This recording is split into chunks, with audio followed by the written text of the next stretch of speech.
Olá, sejam bem-vindos a mais um vídeo e nessa aula falaremos sobre Teorema de Norton. Assim como o Teorema de Thevenin, o Teorema de Norton ele tende a simplificar a análise do circuito. Então vamos entender o que diz esse teorema. Conceitualmente, um circuito linear com dois terminais pode ser substituído por um circuito equivalente constituído por uma fonte de corrente em paralelo com a resistência. Resistência essa que chamaremos de resistência de Norton. E o valor da fonte de corrente, ou o módulo da fonte de corrente, chamaremos de corrente de Norton. Então, se nos terminais A e B tivesse uma carga variável ou mesmo uma carga que eu quisesse analisar, bastava retirar essa carga aqui do sistema e o circuito linear restante, eu posso substituir ele por um circuito equivalente formado apenas por uma fonte de corrente em paralelo com a resistência. É isso que diz o Teorema de Norton. Então, é muito mais simples analisar o circuito da figura 2 do que analisar o circuito da figura 1. Tá certo? Mas, Marley, qual o valor de N da corrente de Norton e qual o valor da resistência de Norton? Vamos lá. A corrente IN é a corrente de curto-circuito nos terminais considerados. Significa que nos terminais A e B, onde eu tirei a minha carga desejada para ser analisada, eu coloco um curto. A corrente que passar nesse curto-circuito é conhecida como a corrente de Norton, ou ainda corrente de curto-circuito. Já a resistência de Norton é a resistência equivalente vistas pelos terminais do circuito, considerando todas fontes independentes desligadas ou simplesmente nulas. Então, onde eu tirei a minha carga desejada, a resistência equivalente vista dali é a própria resistência de Norton. Dessa forma, eu posso substituir, então, o meu circuito linear por uma fonte de corrente em paralelo com a resistência, tá certo? E ele pode ser determinado de duas formas, que eu vou chamar de dois casos, bem como fizemos no Teorema de Thevenin.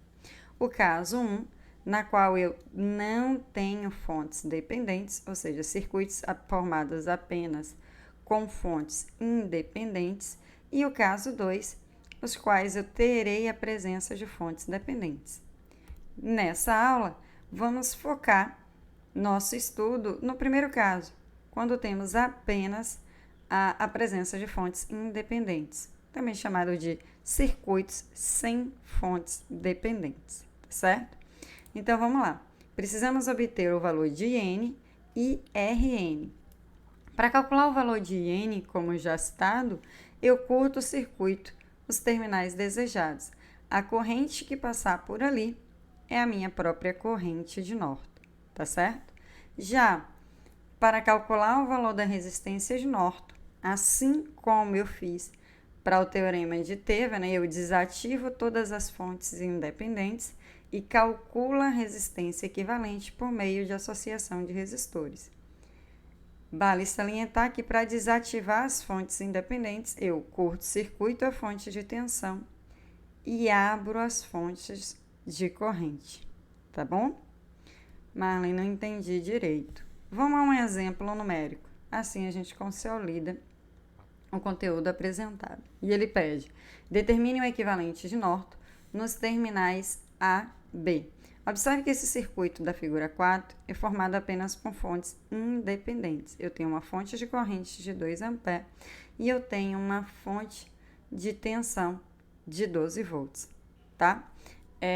O Teorema de Norton me diz que para eu determinar um equivalente de Norton, eu preciso encontrar o valor da fonte de corrente e o valor da resistência.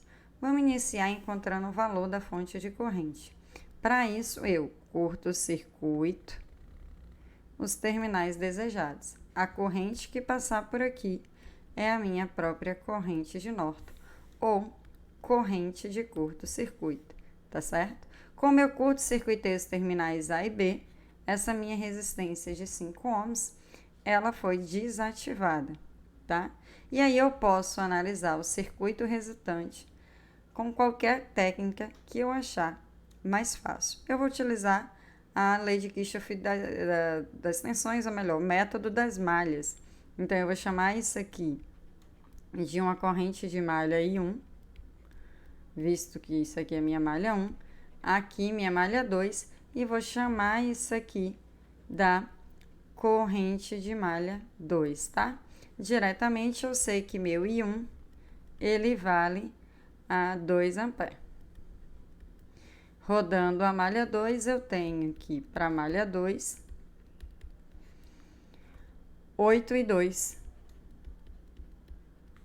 Este, mais 8 e 2, menos 12, mais 4 e 2, menos I1, tá? I1 vai valer 5, mais I2, perdão, vai valer 2, e 2 menos I1 é igual a 0. Posso dizer que 8, 16, com 4, 22, menos 4 e 1 vale 2, é igual a 12. E 2 vale 1 ampere. Observe que o I2 e o IN, eles estão no mesmo sentido, então eu posso dizer que meu IN é meu próprio I2, que é igual a 1 ampere. Bom, já encontrei a minha corrente de Norton. Vamos encontrar a resistência equivalente de Norton. Para isso, eu preciso desativar as fontes independentes. Nesse caso, eu tenho uma fonte de 2 amperes e uma fonte de 12 volts. O circuito equivalente após desativar essas fontes é o circuito apresentado na figura 5. A minha fonte de corrente ela é aberta. Ela é desativada abrindo o circuito e a minha fonte de tensão ela foi curto-circuitada. E eu quero a resistência equivalente vista daqui, tá bom? A resistência equivalente vista daqui, eu posso dizer que 8, 4 e 8 estão em série, tá? Esses três elementos em série se soma. 8, 8, 16 e 4, 20.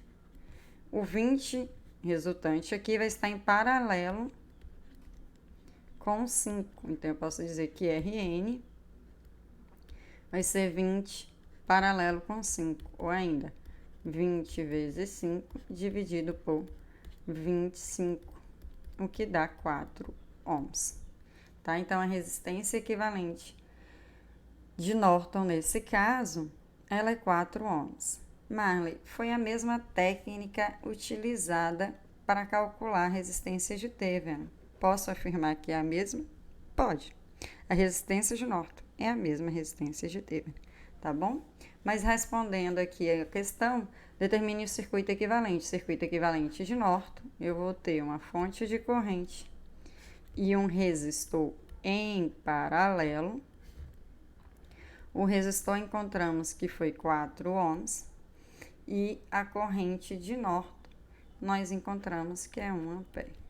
Então, ao invés de analisar o circuito da figura 4, composto por 4 resistores e 2 fontes, eu posso analisar o circuito equivalente formados apenas por 2 elementos, o que torna a análise do meu circuito muito mais simples. Tá certo? Então, o teorema de Norton, ele tende a simplificar a análise de circuito, porque você pode analisar a partir do seu circuito equivalente. Bom, era isso que eu queria falar para vocês nessa aula. Nos vemos no próximo vídeo.